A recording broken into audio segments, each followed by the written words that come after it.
Good question. Good question. So, here's a question. Murder is wrong. Murder is wrong. Or stealing is wrong. Okay? Let's leave exceptions out. Right, let's leave all Ihsan's legal loopholes out for a second. Okay? Let's just go with that. Let's just go with murder is wrong. What is the basis of our what is the epistemological basis? Which of those three is the basis of the attribution of the statement murder is wrong? How do you relate wrongness to murder?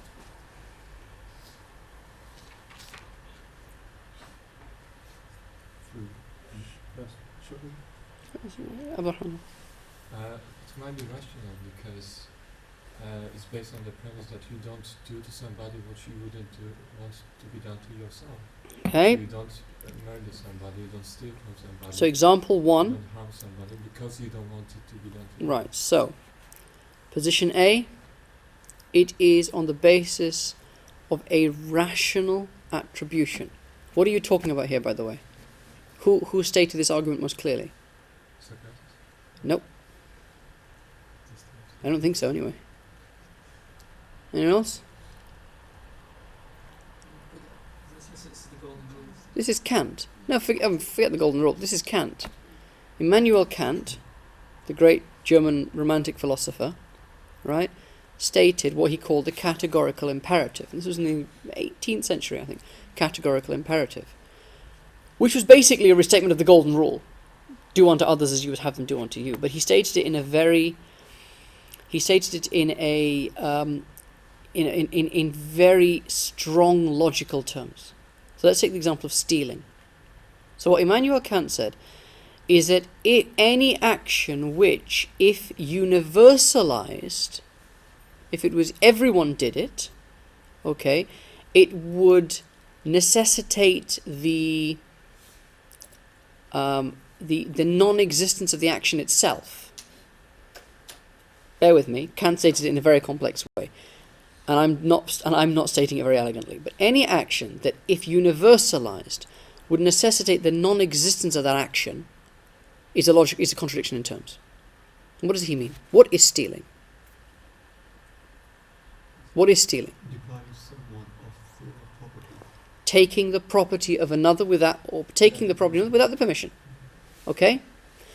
If everyone stole, if stealing was okay, if I could take your stuff and you could take my stuff, and there was no moral problem with it, yeah?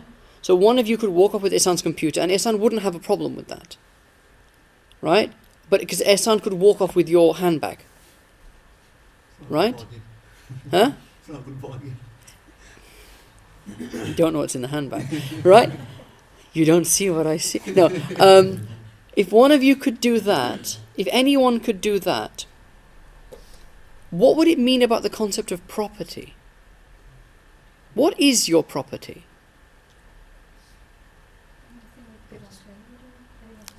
Your property is that which you can use and others can only use with your permission. That's the definition of property. Stuff that's yours, that you have, and this is where, our fuqaha, mashallah, they define things nicely. That which you have tasarruf over, that which you have discretion over. You can use it, you can break it, you can give it, you can sell it, it's yours, you can do what you like with it. Alright? If anyone could just use anything that anyone had, then there's no concept of property, there's no such thing as property then. But if there's no such thing as property, then there's no such thing as stealing. Because stealing is using the property of another. If no one owns anything, you can't steal anything. So if you universalize stealing, then stealing becomes non-existent. Yeah? If everyone stole, then no one steals. Yes? So universalizing the action gets rid of the action entirely.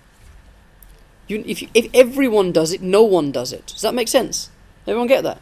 If everyone does it, no one does it. Okay? So then what are you giving a ruling on? It doesn't even make any sense to say stealing is wrong, because there's no such thing as stealing. Right? So Kant said, this is irrational. You can't say that an action is universally present and doesn't exist. Right? So the statement, if everyone steals, no one steals, is a contradiction in terms. Because you're saying that stealing exists and that stealing doesn't exist at the same time. Stealing can't both exist and not exist at the same time. That is a contradiction in terms. Hence, stealing is not just morally wrong, it is rationally wrong. It is rationally absurd. You with me? Abdurrahman, you with me? It's rationally absurd. And Kant said, if something is rationally absurd, it is wrong. That's the definition of wrong.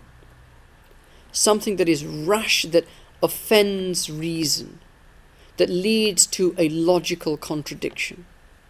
And he says stealing, murder, and various other things like this lead to rational contradictions. Okay? And therefore, they are morally wrong. And that's his definition of moral wrong. The rationally, that which leads to absurdities is morally wrong. So Kant argued on that basis. And Kant would have said, some of these things, murder, stealing, etc., etc., are wrong, and they are wrong on the basis of a rational attribution. They're wrong on the basis of a rational attribution.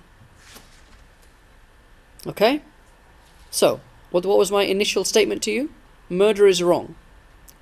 What is the nature of the attribution? You can make an argument that the nature of the attribution is a logical, nadhari attribution, yes? So you all get why stealing is wrong, according to Kant, but you needed it to be explained out. You needed definitions, you need premises, you need conclusions. And when you get that, you see there is no way out of this syllogism. You have to follow one, leads to another, leads to another. Therefore, there's no such thing as stealing, if stealing is universal, which is a contradiction in terms, morally wrong. Okay. But most of you would not say that, yes? Most of you would not say murder is wrong rationally. So why would you say murder is wrong? Okay. On the basis of consequence. Murder is wrong on the basis of consequence. What do you mean? That is a far greater evil. What do you mean? So causing death. Evil's a loaded word. Death or the violation of property rights. Mm-hmm. Ownership. Right. Hence, Murder is wrong because it's going against the sanctity of life. which is established how? What's so sanctified about life? Look at the animal world. There are animals killing each other all the time. Is that wrong? Then you could say that we've got intellect and we're superior. So on the basis of our intellect, we shouldn't murder. You're coming back to Rahman's, because the argument of Kant ultimately is that rationality is what makes you human. And so to be irrational is to be inhumane. Literally, is to be inhumane. To do that which is logically absurd, or to permit that which is logically absurd, goes against what it fundamentally means to be a human being. It was a very similar argument to Ibn Sina. Ibn Sina's position was his position on morality was roughly the same. Yeah, that when you do that which offends reason, you offend the thing that fundamentally makes you a human being. And how can you deserve to be called a human being if you act in a way that is contrary to the thing that makes you a human, which is your intellect? That's why Ibn Sina permitted alcohol for himself. Because the reason alcohol is not permissible is because it takes away your intellect. But the thing that is most detestable to me in all of the world is to lose my intellect, because that's the thing that makes me what I am. That's the thing that makes me human. I would never drink enough to lose my intellect. Hence, I can drink. Yeah? But come on, carry on. So murder is wrong because of the consequence. Oh, I'm interested in Ihsan's argument. Murder is wrong because of the consequence. Okay, question 1. How do you know the consequence? It's empirical. It's empirical. Okay. That's on an empirical basis.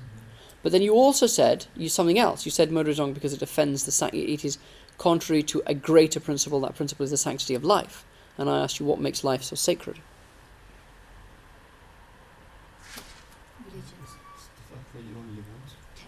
Now, so this is the obvious answer, isn't it? So I'm glad someone said the obvious. Someone's, not trying to be too clever and got the obvious answer. The obvious answer is that murder is wrong because it is contrary to Scripture, and it's contrary to all Scriptures. And this comes back to what we call the golden rule. And the golden rule is this idea that, every religion has the same opinion about this. Murder is wrong, stealing is wrong, adultery is wrong. There are certain things that every religion and every moral law finds wrong. The point that Sa'ad is making, let's be clear, the point that Sa'ad is making is that is there something, this is so universal, that is there something greater? Is it, for example, part of the fitrah? Do we know it? It's in our gut. This is something that is in our gut. We know that certain things are wrong.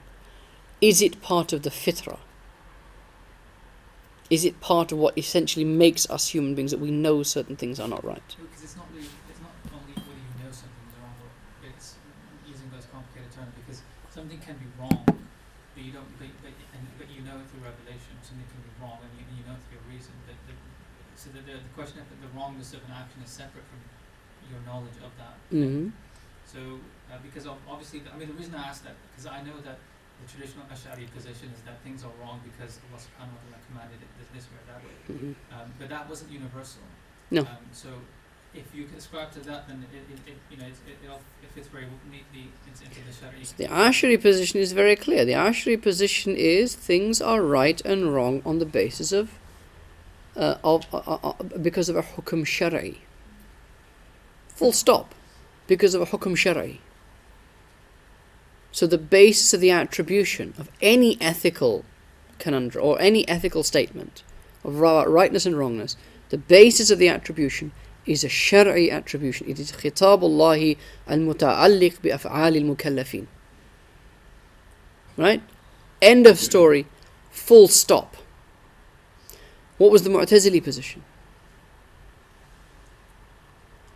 Because often, if you want to understand the Ash'ari position, look at the Mu'tazili position. That things are wrong in and of themselves. In and of themselves. So coming towards that Kantian position. That things are known. Now, are they wrong in and of themselves? Or are they, to use your statement, you're making this subtle distinction, which is an important distinction, are things wrong in and of themselves? Or are things...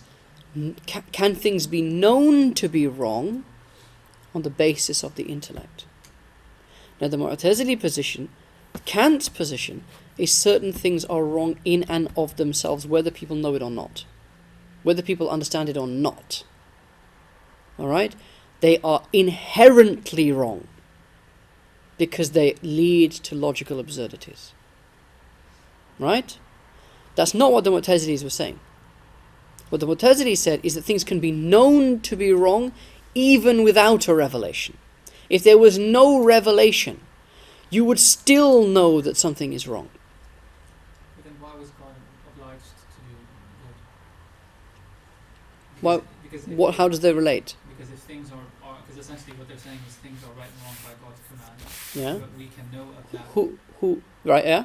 But the Mu'tazilis are saying that things are right or wrong by God's command, but we can know that independent of His knowledge of His command, i.e. through reason. Yeah. So we have. So why was God obligated to send messengers? No, but then if you're saying that things are wrong by God's command, why is God obliged to follow His command? Which is another thing they say, because that tends to imply that they're saying that. Well, what do you mean? Why is God? because their position, as far as I understand, I may be mistaken, is that Allah subhanahu wa ta'ala is obliged to reward the righteous because not doing that would be injustice, and therefore injustice is something that stands beyond Allah subhanahu wa ta'ala, and in a sense judges his actions. Yes. So his actions may be deemed in some possible world to be unjust. If he doesn't do this, it will be unjust. So for God not to reward, which is precisely, by the way, Imam Sanusi used that example, right? That for God to reward sinners and punish the obedient would be injustice on the part of God. Injustice cannot be predicated of God. Therefore, God cannot reward the disobedient and punish the sinners. All right?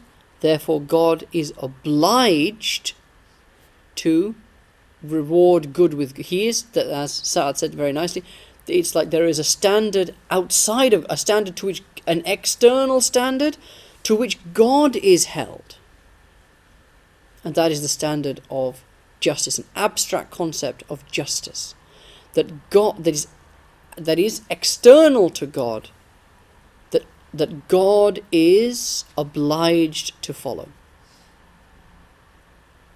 That was effectively the Mu'tazili position. How does it relate to what you're saying, though? This is about the knowledge of. This is about the human ability to know right and wrong. No, because what I'm saying is that if you say that if the Mu'tazili, the Mu'tazilis are saying that justice stands outside of God, and justice cannot be His command.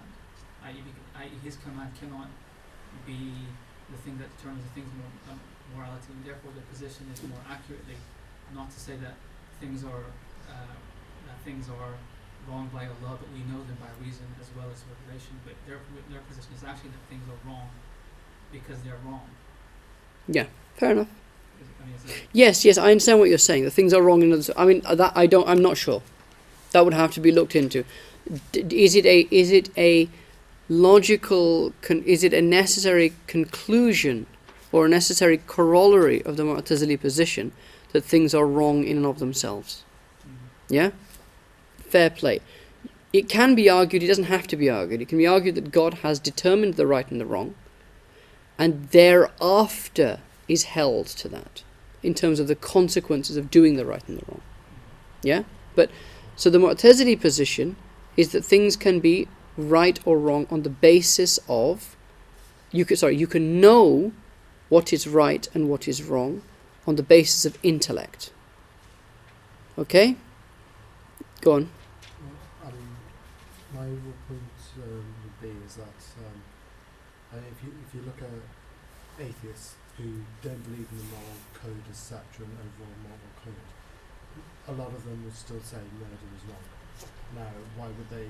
Majority of them, if not 95+%, believe that despite not believing in the moral code, there's something sort of within them. Now we believe it because we believe that Allah sort of told us by the scripture whether we're fitna. Fitrah is sometimes fitna, but yes, go on. So from that point, you might say fitna is fitrah, but anyway, okay.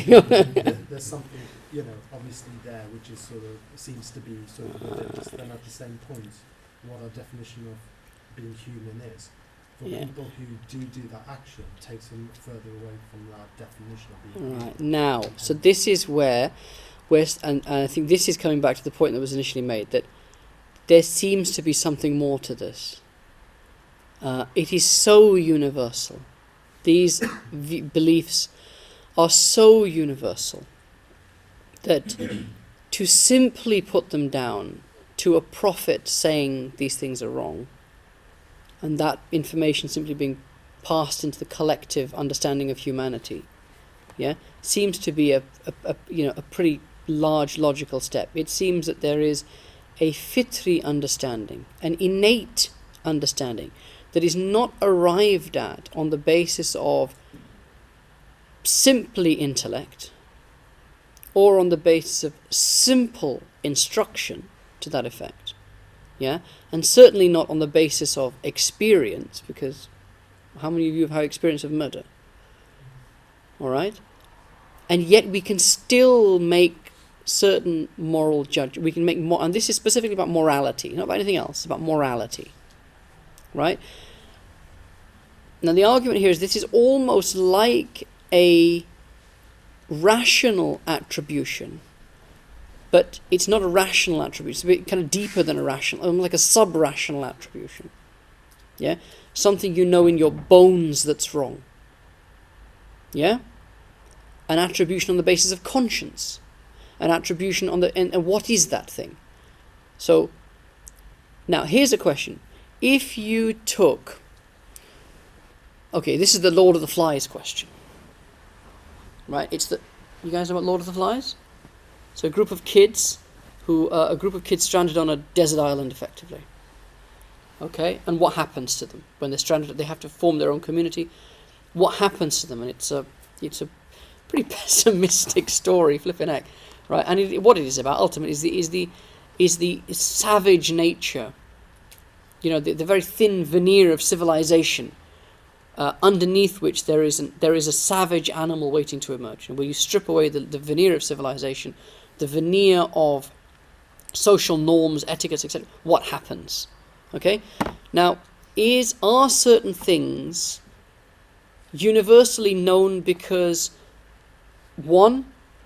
So here's question. Here's situation one. Okay, it was from the Sharia of Adam alayhi salam. It was the Sharia of Adam alayhi salam. Okay, and it is these what you're seeing, certain moral judgments, universal moral positions, are from the Sharia of Adam alayhi salam, and they are the traces of that original Sharia. They have passed down from that original dispensation that he came with, and they've effectively passed into the bones of humanity. They have spread through all, everything has been lost of that original monotheism, that original religion of Adam alayhi salam, except for the belief that murder is wrong, stealing is wrong, but these kind of very broad moral positions. Yeah? That's hypothesis number one. Hypothesis number two, it even predates Adam alayhi salam. It is built into the fitrah of human beings. It's part of your humanness. Certain moral judgments are part of what it means to be human. Just like intellect is a sifa lazim of human beings, basic morality, basic moral orientation is a sifa lazim of human beings. So you could define a human being not simply as a rational animal, but as a moral animal. An animal with a moral compass. An animal with a conscience. That's what we call conscience. Could you bridge those two statements and essentially say that these things are rational and therefore... Hence I say, is this a subcategory of, is it a different type of rationality? Not an abstract Aristotelian rationality, but rather a more, if you like, a more emotional or psychological rationality. So it is from the workings of the intellect. It is part of the working of the intellect, okay, to make these basic general moral judgments. And this is how you can see their presence in all human beings. Because the question is, how come they're present in all human beings? Option 3, it has come in the Sharia of all of the prophets. It's come in the Sharia of all of the prophets. All right? And because there's so many prophets sent to mankind, and this message was the same, thou shalt not steal, thou shalt not kill, etc., etc., right? They have become part of a kind of a Jungian collective unconscious, right? Or part of the shared heritage of mankind. Yeah? These are 3 options. In the third option, you are saying it's a hukum shar'i. It's simply a hukum shar'i that has been internalized by communities, so that even though they've forgotten the shari', even though they've forgotten the one that gave the instruction, they haven't forgotten the instruction. What's an example of that? The pagan Arabs used to make tawaf of the Kaaba. They used to travel between Safa and Marwa. Why? Because that was the religion that was the religion of Ibrahim alayhi salam and Ismail alayhi salam. They'd forgotten everything, but that's one thing they'd remembered. Go around the Kaaba. As an act of devotion, go around the Kaaba. Go between Safa and Marwa. Act of devotion. Yeah? They'd forgotten why. They hadn't forgotten what to do. Yeah? Okay. That's a hukm shar'i. Okay? In the second position, which is the fitri, it's a human fitrah, I would probably classify that as hukm aqli, actually. Just a different type of hukm aqli. It's something that part of your humanness is that you cannot perceive it being any other way. Alright? And then you have the idea that it's from the Sharia of Adam alayhi salam, which is kind of a hukm shari. It's just an extension of hukm shari. Okay? Yeah? That has somehow interpenetrated into people. Now, why I give the Lord of the Flies example is that it's not exactly a way to test it, but it's a way of, perhaps the Lord of the Flies example is a bad example, and maybe the Tarzan example is a better example. Okay? So a child abandoned in the jungle or lost in the jungle, raised by the beasts of the jungle. Would Tarzan understand that murder is wrong? That stealing is wrong? Because he is ummi. There is no instruction that is given to him. He is the very definition of someone for whom there is no possible means for him to learn the khitab or to be addressed by the khitab of God. Right? Now there are people like this. This is the interesting thing. There are people like this. There are, what do they call them? Feral children. Feral children. And you do have examples of children who are kind of discovered at the age of, 8, 9 years old, who are feral, who've not had any type of moral instruction or any type of other instruction. What's the problem? The problem is that how do you communicate with that child in order to determine what their moral compass is? And would it be ethical? It probably isn't really. So, yeah. There's just a couple of points. Number one is, do animals actually commit murder? Because they never kill without necessity. So what's the definition? Good point. What's the definition of, do animals steal? Or do animals own property? Right? Do animals steal? Do animals murder? These are loaded terms, right? You're talking about killing. There is no human compunction against killing. There is a human compunction against killing without the right to do so, which implies a whole lot of different things, yeah? Now, I don't know, but I would assume that a feral child would not have any concept of property and would use whatever, wouldn't have an issue using them. But the question is, I suppose, would that feral child, if they felt they possessed something and you tried to take it from them, would they resist you taking it from them?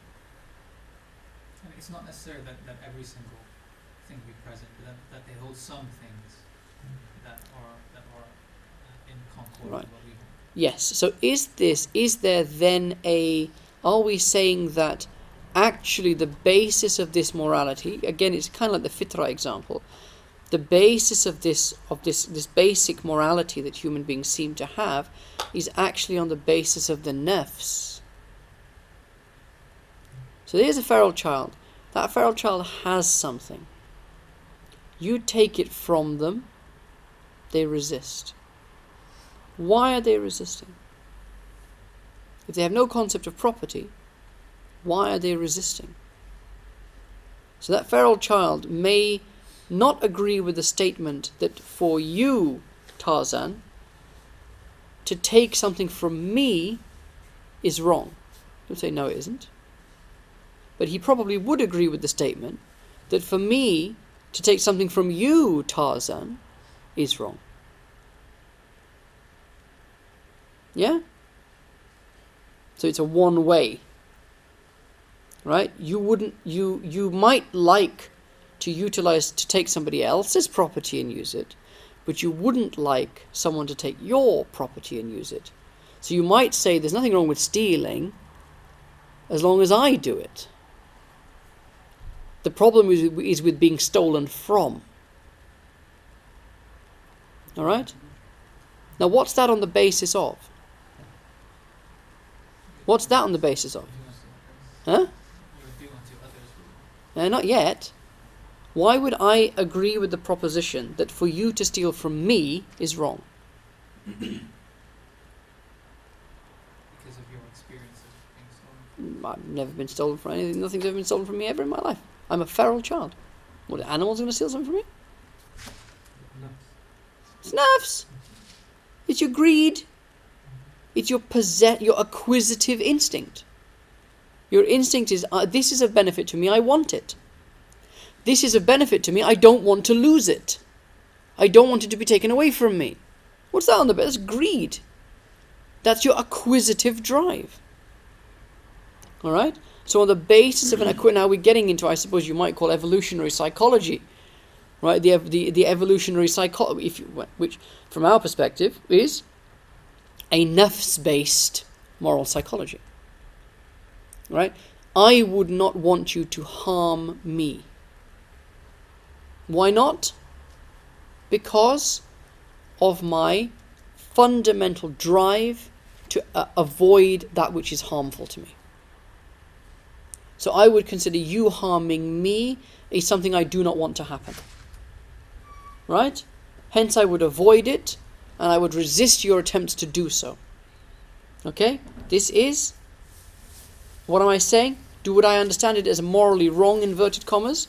Perhaps I wouldn't have that level of understanding. Even an animal will avoid painful stimuli. Alright? Even an animal will avoid a painful stimulus. Even an animal will seek to acquire something that is of benefit. There are, these horrible experiments that psychologists do on animals about this, and sometimes, they'll rats learn to press buttons because every time they press a button, then some food comes.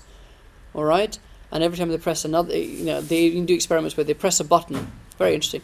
So you press a button, and food comes out. So the rat learns to press the button.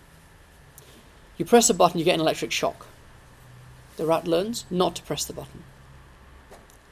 You press a button, and food comes, and you get an electric shock. And you get an electric shock. What happens now? They keep pressing the button. They keep pressing the, which is very interesting. They keep pressing the button. Now, what's that about? Exactly. It's about weighing up relative benefit and harm, isn't it? The rat is weighing up relative benefit and harm and sees that treat is worth the shock. Yeah? Saad's going to get married soon, so is Saika's going to get married soon, so is marriage, right? Is the benefit worth the drawbacks? Right? Is the benefit worth the benefit worth is it worth the risk? I'll leave that for you to find out. Right? Yeah? So there is a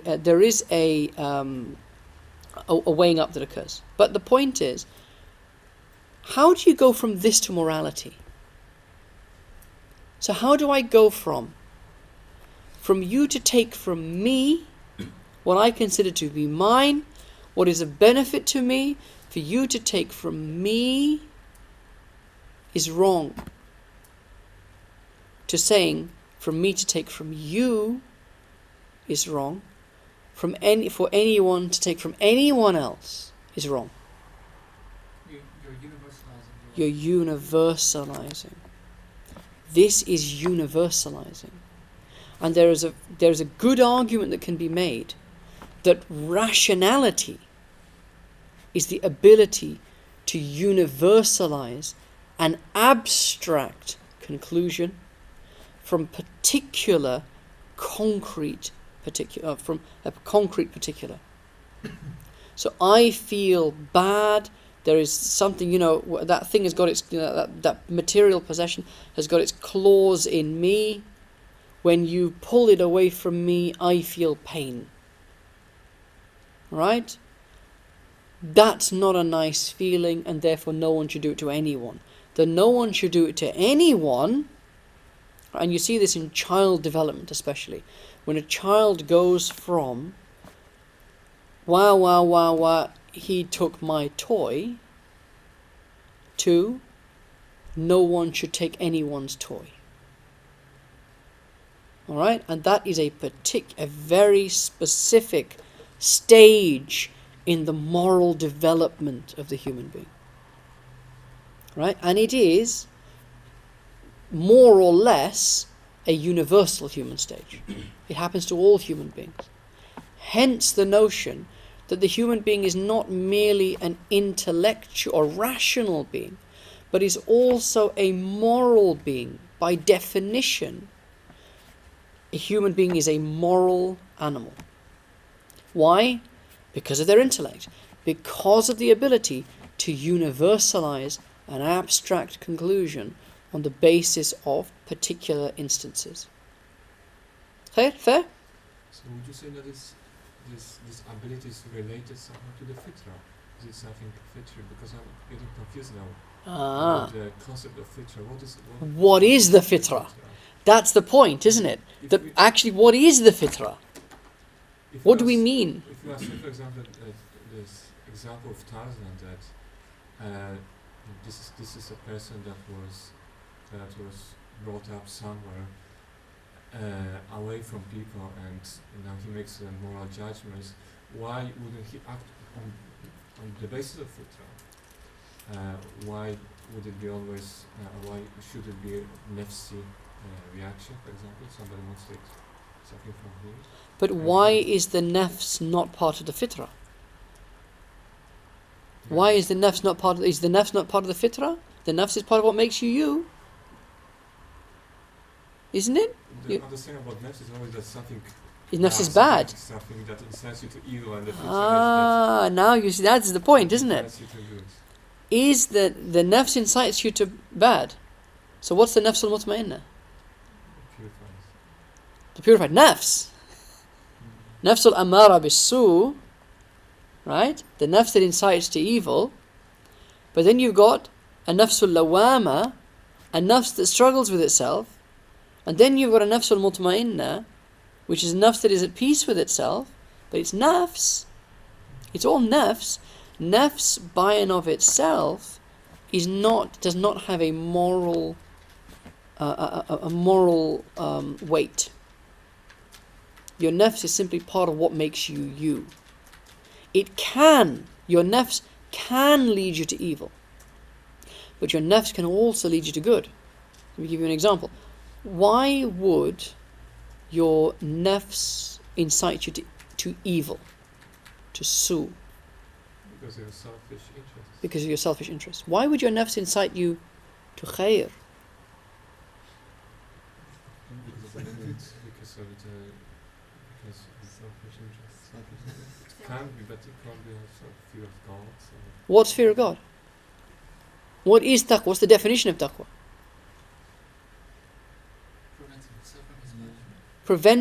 Avoiding God's anger. Yes, but there also you could also argue that there are other reasons why you go on. need to do that. Give me another reason. Love, for example, for God. Now I'll tell you what. When you get to love, proper love of God, you can argue that love is fundamentally selfish. Are you in love with the feeling is it that you desire the feeling that you get when you're in love?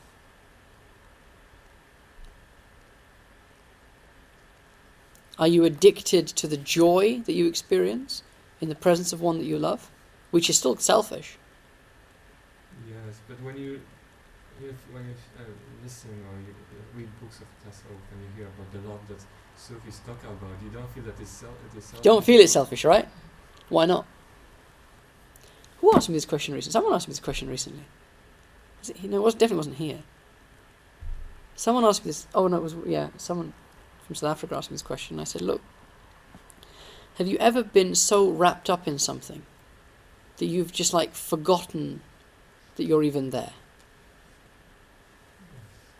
Yeah, that you're so focused on a particular thing, it's almost like it's like nothing else exists. There's no nafs. Yeah. And what is nafs? There's- Fundamentally, what's the there's translation of nafs? selfishness. Not selfish. Evil. No, what's nafs? Nafs is self. Nafs is self. Selfness. Selfness. Right? Nafs means self.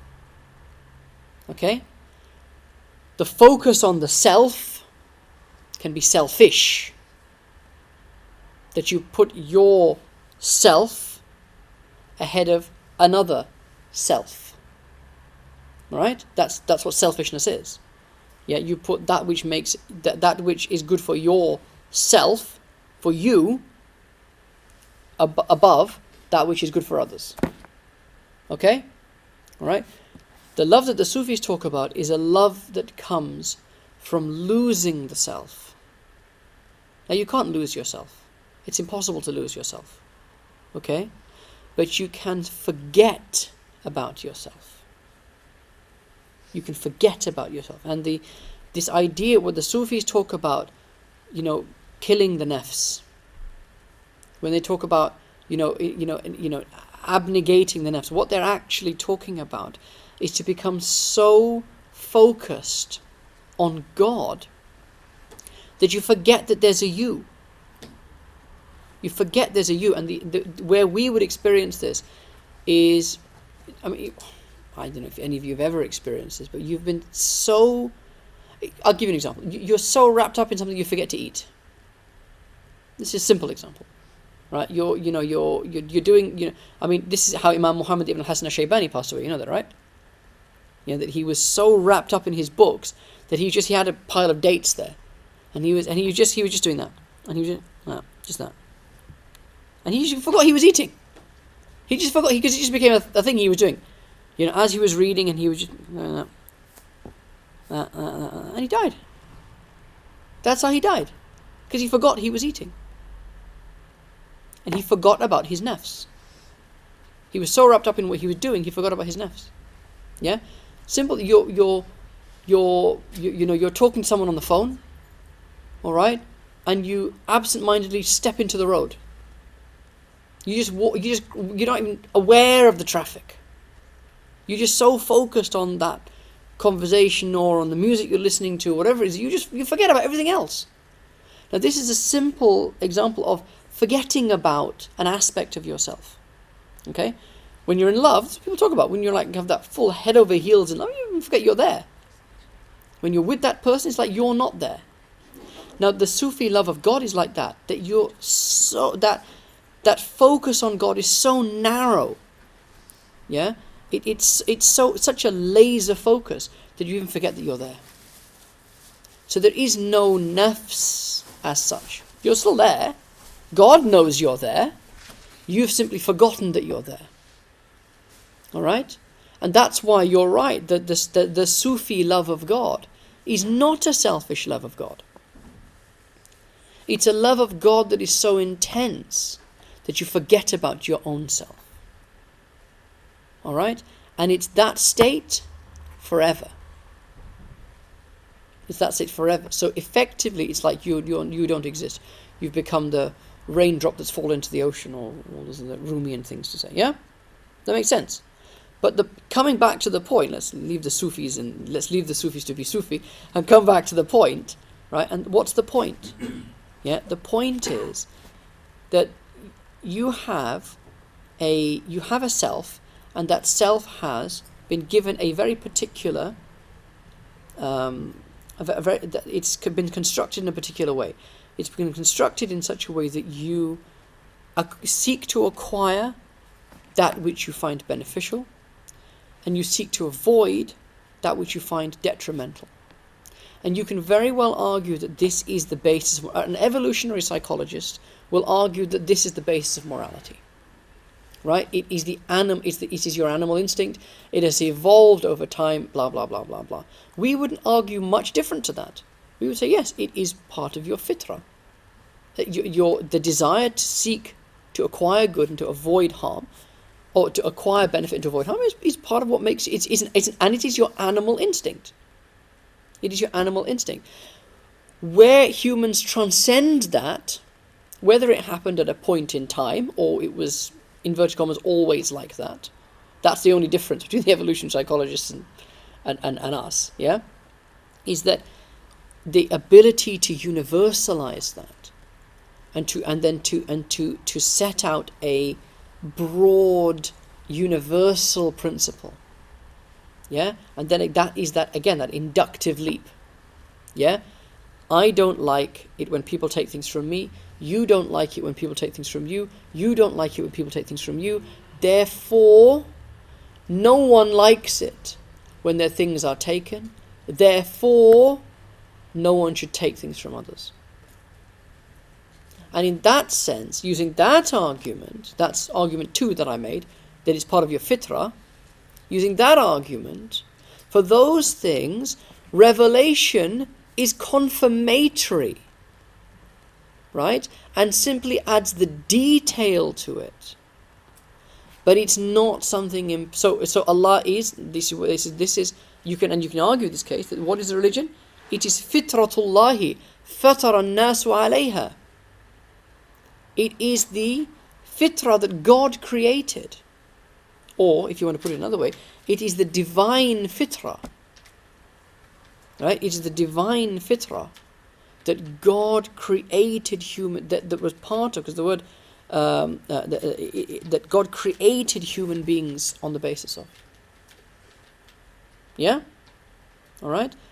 Now that is an extension of the argument that the Maturidis make. Because the Maturidis come in between. The Maturidis say there are certain moral judgments that are known innately to human beings. Right? So they take a position in between the Mu'tazilis and the Ash'aris. The Mu'tazilis say, effectively, every moral judgment can be made on the basis of reason. The Ash'aris, and I'm oversimplifying, but let's just oversimplify there's a reason people oversimplify. Every moral judgment can be made on the basis of reason. The Ash'aris say no moral judgment can be made on the basis of reason. Hence, if a person never and here's the outcome of it. If a person never receives revelation, okay, they are not morally obliged. They are not accountable to God for anything. They're not accountable to God for their belief in God. They're not accountable to God for murdering, raping, torturing, stealing, anything. They are not accountable to God for anything because there has been no external command that has reached them about that certain things are right and certain things are wrong. So there could be that. Could be. Yeah. So this is the Ahlul Fitrah. They are under the divine amnesty. What's their response to the argument that the human soul had before this life certain primordial experiences, that all souls witness the existence of God, and then that's why they're held responsible for their belief. Why? And so, is that the reason you're responsible for belief? The question is, what's the meaning then on the part of the Good question. Good question. And this comes back to an argument you'll come to in a question you'll come to in the Jawhara, that is the sending of prophets to mankind an obligation? Was it obligatory for God to send prophets to mankind? Or is it simply a blessing that God sent prophets to mankind, but there was no obligation for God to do it? Is that divine encounter sufficient? Okay? The Ash'aris would say وما كنت معذبين حتى نبعث رسولا وما كنا معذبين حتى نبعث رسولا. Right? We will not punish until we have sent a messenger. The Ash'ari say, full stop. Allah has said it. Whatever your reason, logic, fitrah, this, what, blah, blah, blah, Allah said it very clearly. We will not punish a people until we have sent a messenger to them. Unless and until we've sent them a messenger. Therefore, if they haven't been sent a messenger, they are not punished. And that's the end of the story. Move on, next question. Yeah? The Maturidis will make the opposite argument. They will say, you can know the good and the evil purely on the basis of the intellect God has given you, and the messenger that has been sent to you is the intellect. The messenger is not a prophet in the form of a human being. The messenger that has been sent to you is the intellect. So they say Rasul. Rasul is aql. Rasul is aql. وَمَا كُنَّا مُعَذِّبِينَ حَتَّى نَبْعَثَ aqlan. Yeah? Hence, you are morally responsible even for the details of your actions, whether you receive a messenger or you don't receive a messenger. Whether the message reaches you or the message doesn't reach you. The Maturidis take an intermediate position. The Maturidis say, there's an issue here. Yes, you've got a fitrah. Yes, you have this fundamental knowledge. Yes, you can I'm adding to the Maturidi position, but yes, you can universalize on the basis of your nafs and blah, blah, blah, and all that kind of stuff. But you know what? The devil's in the details. This applies, some Maturidis say, the only thing you are morally responsible for is belief in God. Because this is the most fundamental good, to know that there is a God. Right? And they will say, Allah says, فَعْلَمْ أَنَّهُ لَا إِلَهَ إِلَّا اللَّهِ. No, there is no God but Allah. Allah has commanded that. You must know there is no God but Allah. Not you must believe there is no God but Allah. You must know that there is no God but Allah. Okay? Some of the other Maturidis say there are certain universal human moral judgments that you are responsible for. So whether or not a messenger came to you, if you murder, if you steal, if you torture and so forth, you will be held responsible for those things purely on the basis of your aql. But the details of that you cannot be held responsible for. The details, the more subtle things, you are not responsible for those things. Okay? You can make an argument that actually the belief in God bit, you're not responsible for, because that is nadari. It is nadari. Right? All human beings, except murder is wrong, stealing is wrong, this is wrong, that is wrong, the other is wrong. But the fact of the matter is not all human beings accept in their bones that God is one. Otherwise there wouldn't be polytheism. Yeah, you don't have whole community. You have individuals within a community who will murder, who will steal, who will do all these types of things. But as an entire community, you don't. But you have entire communities that disbelieve in God. That disbelieve in the oneness of God. Why? You're going to come to it now in the Sanusiya.